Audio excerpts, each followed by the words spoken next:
Pete Moore, Mart TV, and this is Seiko's latest version of their Super Varmint T3x rifle for 2021. This is called the RoughTech Cerakote. It's visually it's a little bit different from the other guns, which are mainly black synthetic stock with a stainless steel barrel. You know, pretty much dimensionally they're the same. They come in different barrel lengths, between 20 and 24, or 20 and 23.7, in various calibers. This one is in 6.5 Creedmoor, which is great. It comes with a 23.7 inch barrel, nominal 24, which is about right for the caliber, because much shorter you do tend to lose a little bit of velocity, therefore energy. Typically, rifling twist is 1 in 8, which needs it for those heavier bullets. It's a hammer forged barrel, and it's threaded at 5/8 by 24 UNEF, Unified National Extra Fine, which is fine. There's tons of moddies like that. GMK supplied a Stallone moderator with it, which is a reflex can, which we'll see when we start shooting it. Then the RoughTech name comes from the stock. It's actually, if you look at it, it's pretty much a standard T3 sporting type stock, made of a sort of reasonably heavy synthetic. I've had it out of stock, and it's braced up front, and it's very strong. Free floats this quite large fat barrel, which is pretty rigid, which is very nice. Say the RoughTech finish is green, which again is pleasing. I quite like guns in different tones, and it's got a black overweb which aids your grip. The finish on the barrel and the action is titanium Cerakote, which again is a very tough finish, and it's a very pleasing sort of darker grey, which again I do like. Stock comes as standard with a adjustable cheek piece at the rear, and it's got click stops, as you can hear, on the rods, so you can set it up. At the back is a nice big fat T3 rubber recoil pad, and Tikka fit 2 spacers. There's a spacer kit for these. They come as a set of 4, and I think they'll give you an extra 17mm of length or thereabouts, and so you can pretty much fine tune what you're doing with a rifle. Again, the nice thing about it is as well, it has their stock editions. This here and this here are again accessories that Tikka make. I've got these on my T1X rimfire. Basically, it's a horseshoe type add-on for the fore end. It just screws underneath, and it makes it's a bit more of a beaver tail style, bit more rigidity and more to get hold of, and if you're shooting off a flat surface, again quite nice. The rear is more target types, a more upright grip. It's quite fat, which is again nice, and I prefer it to the standard grip. Both have what they call bi-directional sort of texturing on here, which makes it very, very user friendly for holding. That's from that point of view. The rifle comes as standard with a Picatinny rail, which is great.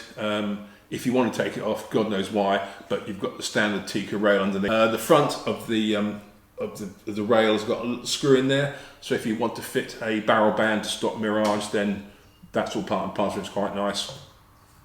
Feed from a 5-round magazine. It's a single column polymer. They do a 10-round as well as an extra, but 5-round is more than generous enough. Just locks in, and the release catches at the front.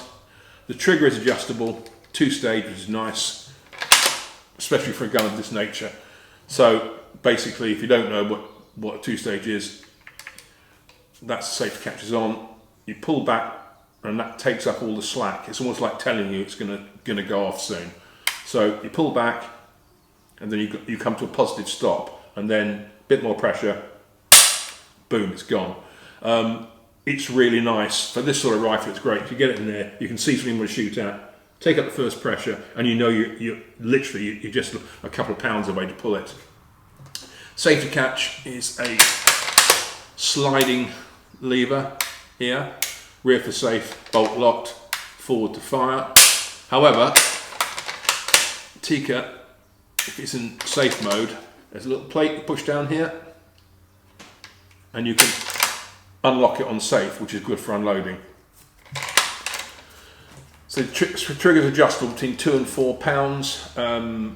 Just a single screw at the front of the trigger housing. It's dead simple, and you can't over adjust it. If you wind it out too far, it actually hits on a main screw, and it's like a built-in stop as such.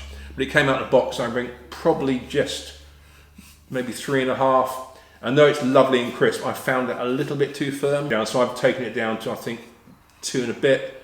And there's a definite difference between the two weights. And this is just, you're on just that little bit lighter, but the brake is beautiful crisp. And there's not one bit of graunch or extra movement, you just go clunk straight to the release. It's not a light rifle, it weighs approximately 8 pounds barebacked. GMK sent me a Barris, which is called a 4X, and it's a 6-24 by 56. I've got to say, initial feeling about the gun is, even though it is a sporter stock, it's been enhanced by the big grip, the fore end. It's nice and rigid. That's an absolute boon, that's an absolute boon. And it's one of those rifles you just sort of get behind and you feel it's right. It's just like, oh, okay, we're in, we're done, we're on. Otherwise, I picked 5 loads. First of all, 2 from Hornady. They're 143 grain Precision Hunter, which uses their high BC 143 grain ELDX bullet, which is a corker. And their Outfitter, which is a bit more of a hunting load from the nickel case. It's a 120 grain, so it's a bit quicker. And it's got a GMX monolithic non-lead ballistic tip in it. Then Barnes Precision Match, which is a 140 grain pure match load, boat-tail hollow point with a lead core. Normal 130 grain match, same boat-tail hollow point, standard bullet. Both these shot very well. And this is one of my reloads. I was looking to try and make a quick Creedmoor for my my Bergara. This is 107 grain Sierra TMK Tip Match King, running on 46 grains of ram shot big game. And of all the 5 loads today, though they all shot very well, this shot probably just a little bit outside a quarter, with the average load being around a ½ inch, but the Outfitter came in about 3/4 very roughly. But really, in terms of ammunition wise, nothing to complain about. It was a rocking hot day, so that might have affected actually a little bit, because there's a little bit of mirage. So, you know, you can definitely say this is a half MOE gun at worst.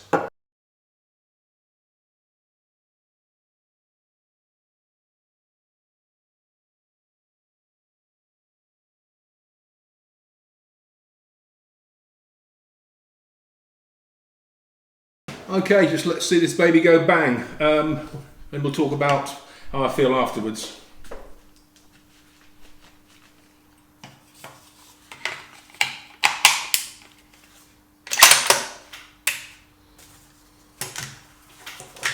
My trusty little field bag here with me.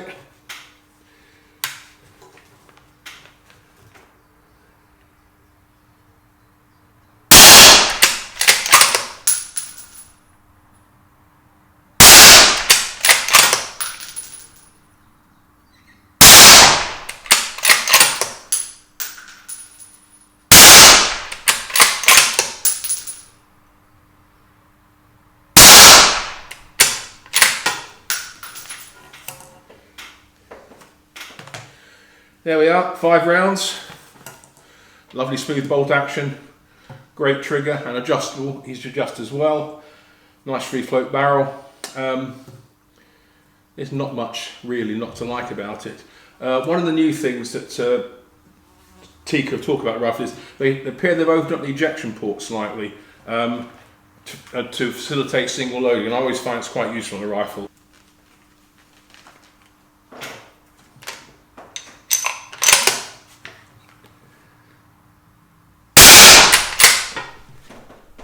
Yep, that's went in slick and smooth.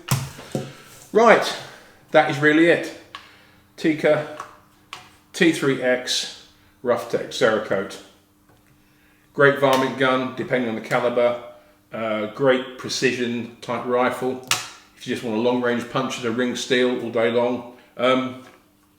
It's got it all really. If you like what you saw, comment. If you don't, comment. I don't care. Feedback's always useful. Tell your friends.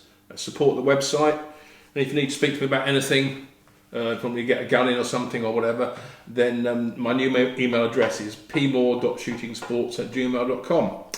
Until then, good and safe shooting. jump, jump.